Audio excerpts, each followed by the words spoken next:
Buongiorno, benvenuti al TG Sicilia. Le principali notizie. La Chiesa siciliana accoglie con gioia Leone XIV che sulle orme di Francesco invoca la pace nel mondo. Meno di un anno fa il Papa americano era stato in Sicilia, a Siracusa, lasciando un ricordo molto vivo. Palermo, sventata dagli investigatori una nuova strage di giovani, come a Monreale, la vendetta per un pestaggio.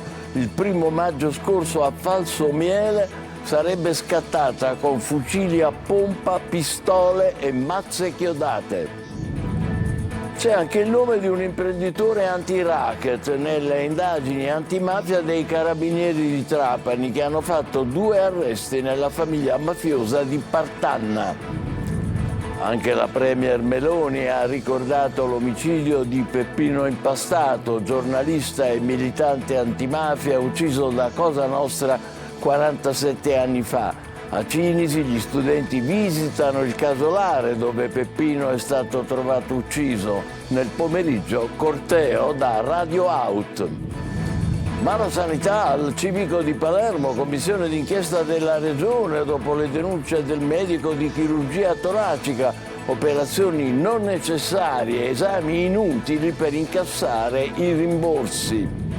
A Librino si estende Magma, lo spazio d'arte e bellezza che ha preso vita grazie ad Antonio Presti, impegnato a risanare le periferie. Oggi svelate 3 nuove opere, le vedremo tra poco. A Catania, debutto trionfale del musical La città delle Amazzoni.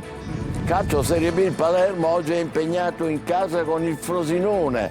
L'allenatore Dionisi si aspetta i 3 punti.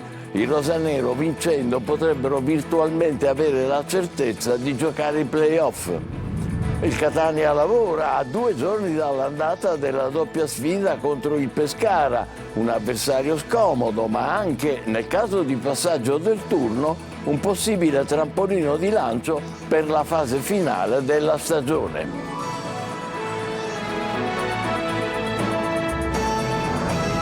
Bentrovati, Leone XIV è il nuovo pontefice. Ieri, poco dopo il 18, la fumata bianca, poi il saluto emozionato dalla Loggia delle Benedizioni. Un papa agostiniano che, come Francesco, invoca la pace nel mondo. Meno di un anno fa era stato in Sicilia, a Siracusa, lasciando un vivissimo ricordo. Francesco Aloi. La pace sia con tutti voi! Robert Francis Prevost, Papa Leone XIV, si presenta così. 69 anni, agostiniano di Chicago. Pace e ponti sono le 2 parole che pronuncia di più nel suo discorso dalla Loggia delle Benedizioni. Questa è la pace di Cristo risorto, una pace disarmata e una pace disarmante, umile e perseverante. Il primo pontefice nordamericano, anche lui, come Francesco, vicino agli ultimi. Un papa che per molti seguirà le orme di Bergoglio. E c'è chi lo aspetta in Sicilia, dove è già stato, anche se da cardinale. Era il 1° settembre dello scorso anno, quando nel santuario della Madonna delle Lacrime a Siracusa celebrò il pontificale per l'anniversario della lacrimazione. Ha avuto l'occasione di accostarsi alla Madonna delle Lacrime e ci ha manifestato il suo amore alla Madonna. 25 ore di attesa per la fumata bianca dal comignolo della Cappella Sistina. E uniti nella preghiera, nella piena obbedienza, nella fedeltà con tutte le diocesi della Sicilia, vogliamo ancora una volta rendere omaggio al nuovo Papa. Per i credenti adesso è il momento della preghiera, il grazie per il dono del nuovo Papa. Alle 20 nella cattedrale di Catania ci sarà una celebrazione, ma come qui anche nelle altre diocesi ci saranno momenti di comunità per una Chiesa unita, così come la vuole Papa Leone. Le altre notizie, un'altra strage di giovani come quella di Monreale era in preparazione a Palermo per il prossimo weekend ed è stata sventata dagli investigatori. La vendetta per un pestaggio il 1° maggio scorso a Falsomiele sarebbe scattata con fucili a pompa, pistole, mazze chiodate. Maglio Viola. La strage di Monreale rischia di non restare un episodio isolato nella sua drammaticità. Un'altra strage analoga era in preparazione, stavolta a Palermo. Modalità simili e motivazioni probabilmente uguali. Protagonisti i ragazzi di 2 quartieri della città, quelli di Brancaccio contro i giovani di Falsomiele. Ma la spedizione punitiva per il momento non ci sarà. Nella giornata di ieri i carabinieri hanno fatto irruzione a casa di 2 giovani di Brancaccio di 25 e 26 anni e sequestrato l'arsenale che avevano preparato per quella spedizione punitiva, arrestandoli. Hanno trovato un fucile a pompa con matricola a brasa, già caricato per essere usato, 2 revolver, anche quelli con matricole a brase, un fucile ad aria compressa, 2 mazze ferrate e ben 217 cartucce di vario calibro. Insieme alle armi i carabinieri hanno sequestrato anche droga, 100 dosi fra cocaina e hashish. Secondo gli investigatori l'arsenale era pronto per una nuova strage. Alla base di tutto ci sarebbe una rissa che risale al 1° maggio. Lo scontro sarebbe avvenuto in cortile Chiazzese, a fronteggiarsi un gruppo di giovani del quartiere di Falsomiele e un altro gruppo di giovani locali di Brancaccio. Una rissa durante la quale i ragazzi di Brancaccio le avrebbero prese e sarebbero stati pestati dai giovani di Falsomiele. Un affronto inaccettabile anche perché è avvenuto a casa loro, visto che Cortile Chiazzese si trova proprio a Brancaccio. In questo fine settimana era pronta la vendetta a colpi di fucili a pompa, una faida per il momento evitata, ma che la dice lunga sul clima giovanile a Palermo. C'è anche il nome di Nicola Clemenza, imprenditore anti-racket, nelle indagini antimafia dei carabinieri di Trapani sulla famiglia di Partanna. Emersi i rapporti fra Clemenza e l'imprenditore Santo La Rocca, legato al reggente della Cosca Nicola Pandolfo. La Rocca e Pandolfo sono finiti in carcere. Laura Spanò. C'è anche il nome di Nicola Clemenza, presidente dell'Associazione Libero Futuro Antiracket della provincia di Trapani, nell'ultima inchiesta dei carabinieri sul clan di Partanna e che ha portato in carcere il reggente della Cosca, Nicola Pandolfo, un imprenditore e suo uomo di fiducia, Santo La Rocca. Clemenza ha ricevuto un'informazione di garanzia in cui si ipotizzano i reati di peculato e di agevolazione dell'associazione mafiosa. Titolare di un'azienda olearia, Clemenza nel 2008 aveva avviato il consorzio di tutela delle valli belicine per sottrarre le aziende olivicole alle logiche mafiose, subendo anche un attentato incendiario dietro il quale si scoprirà poi la mano dell'allora latitante Matteo Messina Denaro. Da allora ha portato avanti una battaglia di tutela ed educazione alla legalità, affiancando anche gli amministratori giudiziari nella gestione di società sequestrate e confiscate. Da consulente però avrebbe avuto contatti ravvicinati, risultati indizianti per gli investigatori e magistrati con un altro imprenditore, Santo La Rocca, pure di Partanna. Tra le intercettazioni anche la sua disponibilità ad aiutare nelle regionali del 2022 un candidato proposto attraverso l'imprenditore La Rocca dalla famiglia mafiosa locale. Il Tribunale del Risame di Palermo ha concesso gli arresti domiciliari a Floriana Calcagno, l'insegnante legata a Messina Denaro, finita recentemente in manette per avere favorito la latitanza del boss. La donna si era presentata in procura spontaneamente 5 giorni dopo l'arresto del capomafia, raccontando di aver scoperto solo allora chi fosse l'uomo che per mesi aveva frequentato e con il quale aveva avuto una relazione. Gli investigatori non le hanno creduto, di qui l'arresto, oggi i domiciliari. Anche la Premier Meloni ha ricordato l'omicidio di Peppino Impastato, giornalista e militante antimafia ucciso da Cosa Nostra 47 anni fa. A Cinisi gli studenti visitano il casolare dove Peppino è stato trovato morto. Nel pomeriggio un corteo partirà da Radio Out. Marco Gullà. Era il 9 maggio di 47 anni fa, il 1978. Peppino Impastato, giornalista, attivista e militante antimafia, fu trovato ucciso in questo casolare, che oggi è un museo, aperto a tutti. Ucciso dalla mafia su commissione di Tano Badalamenti, boss di Cinisi. Cosa Nostra tentò di nascondere il delitto facendolo passare per un tentato suicidio, ma non fu così. E nel giorno dell'anniversario, il casolare Impastato è soprattutto meta di tanti giovani studenti. La speranza di cambiamento passa da loro. Da parte nostra c'è una responsabilità degli anni che sono stati, diciamo, i peggiori qua a Palermo e dintorni, gli anni delle stragi, gli anni dei morti ammazzati appunto di mafia, e noi giovani sicuramente abbiamo una responsabilità in più su questo, ci sentiamo soprattutto, diciamo, un peso, una responsabilità sulle spalle. Presente alle iniziative in memoria di Impastato anche la nipote Luisa. Per lei Cinisi adesso è diversa. Oggi c'è la presenza delle istituzioni, c'è la presenza della scuola che, come dire, in anni passati era per lo più assente, quando venivano invece scolaresche da ogni parte d'Italia. Sono sicuramente segnali di vicinanza, segnali importanti di un lavoro che è stato fatto in tutti questi anni e che ci dà sicuramente grandi speranze. Nel pomeriggio il consueto corteo da Radio Out a Terrasini fino a Casa Memoria a Cinisi con interventi dal balcone. In settimana diverse le iniziative andate in scena per ricordare Peppino, come un torneo di calcetto organizzato da associazioni del quartiere Noce a Palermo. Ma la sanità, commissione d'inchiesta della Regione, dopo le denunce del medico di chirurgia toracica del Civico di Palermo di esami inutili e operazioni non necessarie per ottenere i rimborsi. Ed è già psicosi tra i pazienti e i cittadini che passano da quel reparto. Roberta Lunghi. Una commissione straordinaria per verificare l'attività clinica dell'unità operativa di chirurgia toracica dell'ospedale civico di Palermo. È l'iniziativa istituita dall'assessorato regionale alla salute su disposizione del presidente della regione Schifani. Dalle parole ai fatti, dunque, perché proprio ieri il governatore aveva annunciato: non staremo fermi e inermi su questa vicenda.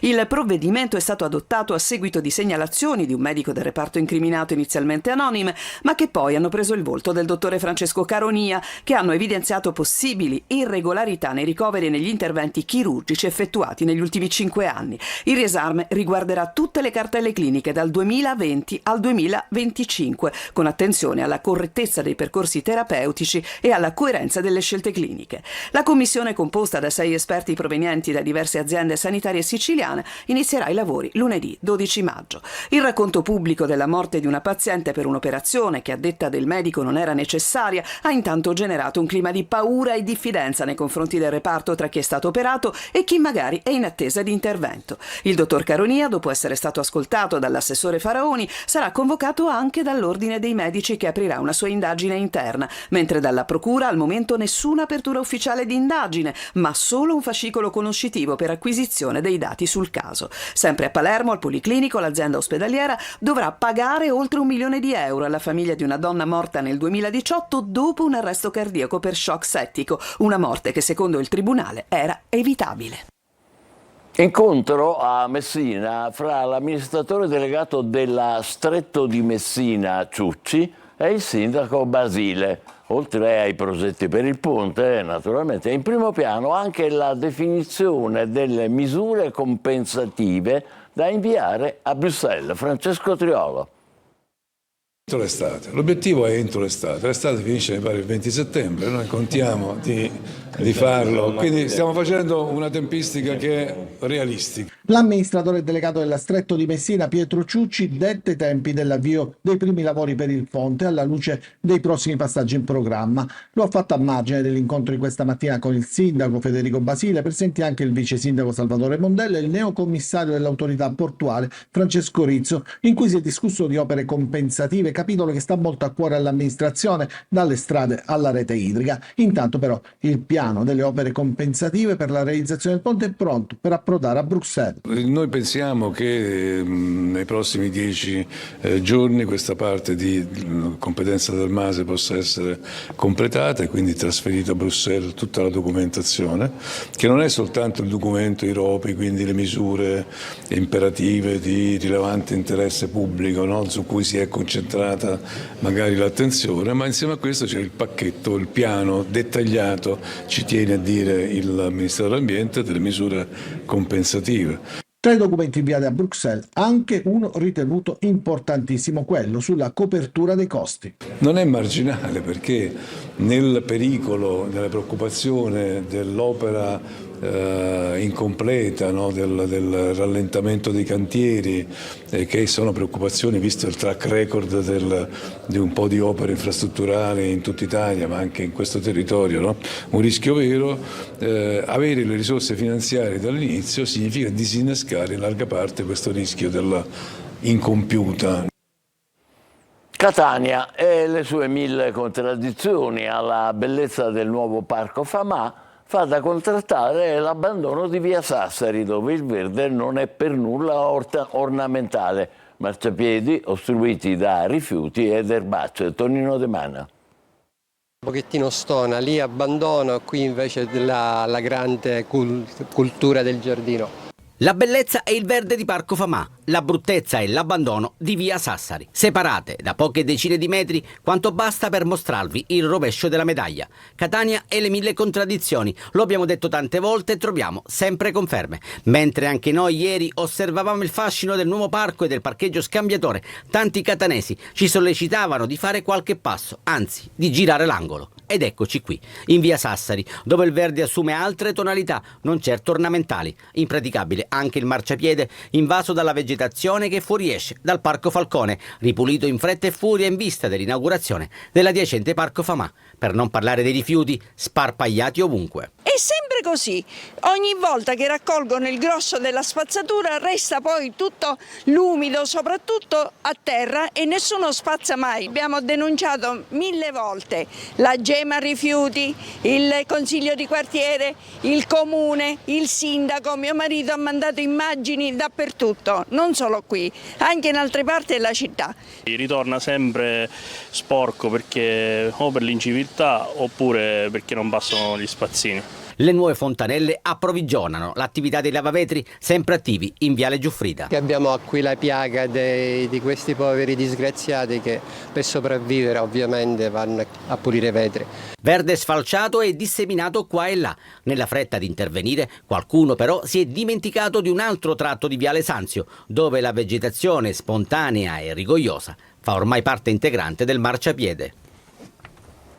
Caltanissetta, una 21enne è stata arrestata e posta ai domiciliari dai carabinieri per una truffa da 8.000 euro con la tecnica ormai consueta, purtroppo, del falso carabiniere. In questo caso truffa commessa l'anno scorso nei confronti di un 80enne di San Cataldo. Nei confronti della giovane è stata eseguita un'ordinanza cautelare emessa dal GIP. Settimana mondiale della sicurezza, polizia stradale e ANAS in prima linea.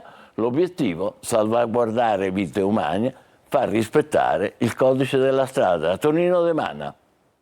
Rispetto delle regole con l'obiettivo di promuovere la cultura della sicurezza stradale. Destinatari dell'iniziativa proprio i giovani. E mentre si annunciano sanzioni sempre più severe per uso di telefonino, alcol e monopattini, per quest'ultimi i controlli scarseggiano, sulle nostre strade il sangue continua a scorrere a fiumi. Per fermare questa mattanza allora serve un impegno congiunto e la settimana mondiale della sicurezza stradale, che si svolgerà dall'11 al 18 maggio, può dare una grossa mano. C'è proprio una particolare attenzione alle cosiddette coscienze in crescita, quindi a tutto il mondo dei ragazzi, al loro voler magari essere un po' sopra le righe, proprio per far sì che comprendano in qualche modo sempre di più la cultura della sicurezza stradale, quindi del rispetto delle regole del codice della strada, che sono regole che soprattutto salvaguardano la vita di tutti e quindi in questo caso anche la loro. E il nostro esserci sempre in questo caso riguarderà questo tipo di iniziative che saranno snodate per tutta la settimana in vari posti, con iniziative di prossimità, di coinvolgimento, attività di piazza, spettacoli teatrali che vogliono proprio portare avanti la sicurezza stradale. Tante le iniziative rivolte ai giovani, in prima linea ANAS e la Polizia Stradale del compartimento Sicilia Orientale. A Catania si amplia Magma, lo spazio d'arte, bellezza e identità collettiva che ha preso vita nel cuore di Librino grazie al maestro Antonio Presti. Oggi svelate e consegnate alla comunità 3 nuove opere. Emanuela Corsi. È un miracolo, però siamo tutti felici. La mia felicità è quella di consegnare tutto questo al futuro. Un museo diffuso dove le opere dialogano con lo spazio urbano e la comunità. Librino diventa sempre più un polo culturale aperto a tutti. Dopo la monumentale Porta delle Farfalle, le 2 installazioni, La Sognatrice e Il Bacio di Fabrizio Corneli, il quartiere catanese si arricchisce con 3 nuove opere fotografiche installate lungo Viale San Teodoro e Viale Grimaldi. Librino è uno dei più grandi musei a cielo aperto d'arte contemporanea e quindi riacquista una sua centralità, una sua dignità e soprattutto una condivisione con tutti gli abitanti. Le grandi madri di Lynn Johnson, Cavalli eretici di Monica Bulai e Cromatismo emozionale di Paolo Blini sono state svelate e consegnate alla comunità dal maestro Presti, che da 20 anni con il progetto Magma, Museo a cielo aperto di arte contemporanea, porta avanti un percorso per restituire dignità estetica e culturale alle periferie, coinvolgendo artisti internazionali. Ho scelto lavorare sui bambini molto perché ho visto questa incredibile dedizione al lavoro, costanza, disciplina. Non sono delle opere messe qui e fini a se stesse, l'arte diventa una sorta di mezzo, uno strumento di comunicazione ulteriore per cui lo spettatore partecipa all'opera d'arte, esso stesso diventa l'opera d'arte. Tra le protagoniste ci sono ancora una volta le donne, le madri di Librino, immortalate negli scatti di Lynn Johnson, fotografa americana nota per i suoi contributi al National Geographic. So honored to be a part of that for sure. Il progetto Magma a settembre si arricchirà con nuove opere e installazioni. Complimenti davvero agli artisti che intervengono e al maestro Antonio Presti. Adesso passiamo al teatro. Debutto trionfale a Catania per il musical La città delle Amazzoni, una produzione tutta siciliana con la regia di Alessandro Incognito e le musiche originali del compositore catanese Franco Lazzaro e di Hiram. Il mito delle guerriere ribelle di scena all'Ambasciatori di Catania fino a domenica 11. Roberta Lunghi.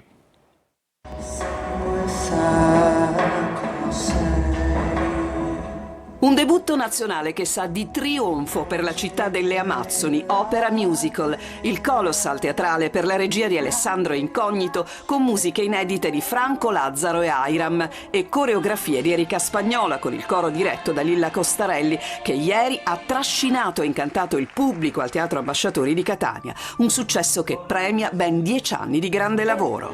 Regina della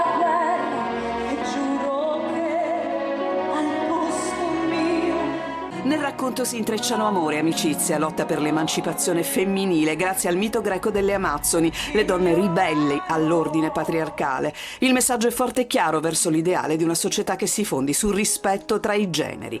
Le musiche danno corpo alla storia, carattere ai personaggi, disegnandone fragilità, forza, tenebre e luci. Sul palco 26 artisti, 18 solo donne per narrare l'amore tra Tambra, interpretata da Laura Sfilio, regina della guerra delle Amazzoni, e Laiol, interpretato dallo stesso regista Alessandro Incognito, comandante dell'esercito del popolo del mare. Cristina Litrico dà vita alla regina della pace. Lo spettacolo messo in scena da Poetica Produzioni, definita la piccola Broadway sotto il vulcano, continuerà a regalare emozioni e riflessioni al pubblico catanese, con replica all'Ambasciatori fino al giorno 11 maggio. È il momento della nostra pausa, tra poco il calcio con le ultime su Palermo e Catania. State con noi.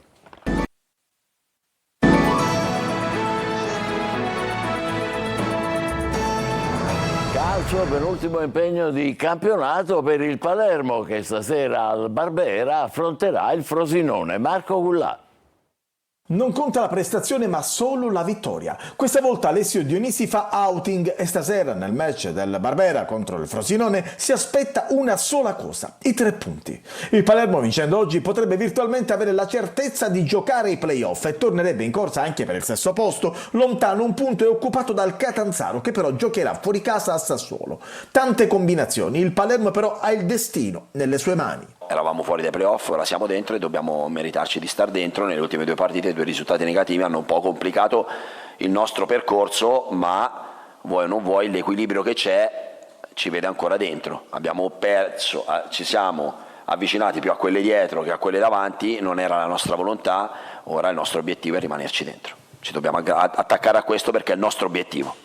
Oggi la sfida con i Ciociari, martedì quella contro la Carrarese, sempre in casa, 180 minuti in cui il Palermo dovrà dare il massimo. Dionisi deve fare i conti con 2 assenze pesantissime in difesa, oltre a Ceccaroni, infatti contro il Frosinone mancherà anche Magnani. Il tecnico deve quindi reinventarsi il pacchetto arretrato, Blen dovrebbe comunque essere confermato a centrocampo e Diachité arretrato in difesa. In avanti Brunori, Segre e poi Ampalo. Frosinone che rischia a un solo punto di vantaggio sulla zona play-out. Oggi torna al Barbera d'avversario l'ex Lucioni. Fischio d'inizio alle 20:30. Serie C, domenica al Massimino arriva il Pescara. Il Catania deve vincere almeno una partita. Francesco Triolo. Uno degli avversari peggiori che potesse capitare, su questo c'è stata una visione comune di pensiero di tutto l'ambiente, ma la doppia sfida contro il Pescara potrebbe anche diventare quel trampolino di lancio mentale e di entusiasmo che fa cambiare il corso di una stagione. Il Catania si sta preparando quindi alla prima gara, quella di domenica sera alle 20 al Massimino contro la squadra allenata dall'ex Silvio Baldini, con la consapevolezza che da questa partita passa tanto e le chance di passaggio del turno.